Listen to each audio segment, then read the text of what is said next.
students. Now we shall see the seventh operating system program in your syllabus, which describes on shortest remaining time first and round robin. Now, shortest remaining time first is the preemptive version of shortest job first, that is preemptive SJF. Now, what do you mean by preemption? Is nothing but forcibly you're removing the process from the CPU, or you're forcibly removing the process from execution.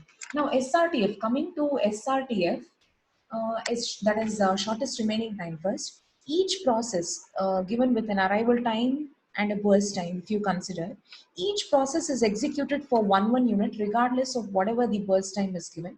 So each process is executed for one unit and seen if any other processes are there with the shortest burst time. Now, if any other processes are present with the shortest burst time, that process is taken for execution. Now, when all the processes are covered or are present in the queue, then it works as a normal SJF. Then it works as a normal shortest job first.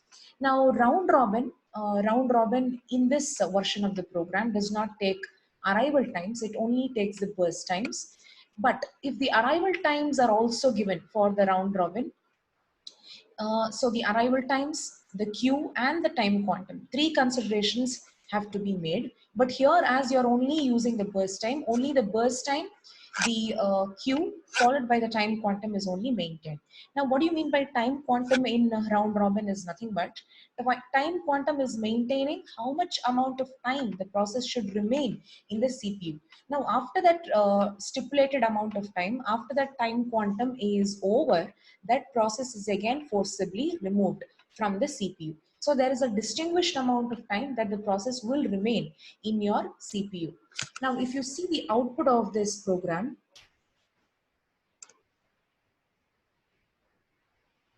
yeah, there I have used a switch case in my program to either use round robin or SRTF, that is shortest remaining time first. Now, if you use case one, that is round robin I have entered three processes. Now, the burst time of three processes also they have asked, that is 2433, randomly have given. The time quantum also randomly have given, that is 4. Now, the waiting time and the turnaround time should be calculated. Waiting time and the turnaround time. Using this waiting time and the turnaround time, the average wait time and the average turnaround time is being calculated. That is the summation of the wait time divided by the number of processes and the summation of turnaround time divided by the number of processes. You will get the respective averages.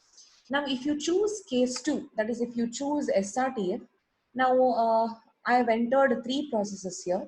Now, for three processes, I have entered the arrival time and the burst time. Now, there are various considerations. Process ID is optional here.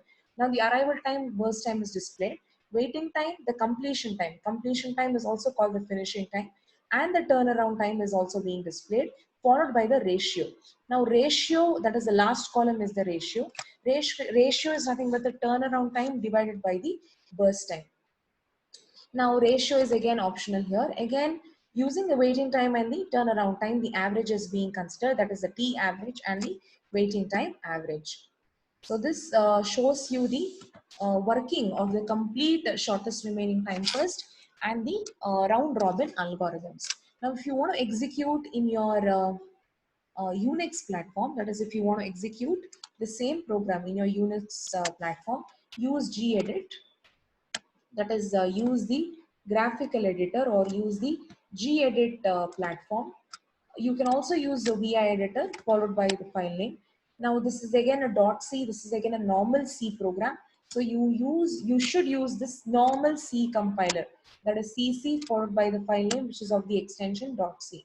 Now, as the executable file or as the default executable file name is a.out, use the final executable instruction as /a.out. Now, after this, the execution works as it is. That is according to the switch case, it will show you in enter the case. Finally, you can enter that specific case either using SRTF or round robin. So the program goes as per as follows. So you're using a structure here. So structure followed by the structure name, that is processes, and all the conventions of a processes, that is ID, arrival, burst time, remaining, that's completion time, finishing time, that is waiting time, turnaround time, etc. Now the SRTF, you have a specific logic. Round robin, again, you have a specific logic. Now, once if you see the trace, the logic can be understood. I hope the concept of round robin and SRTF is being understood.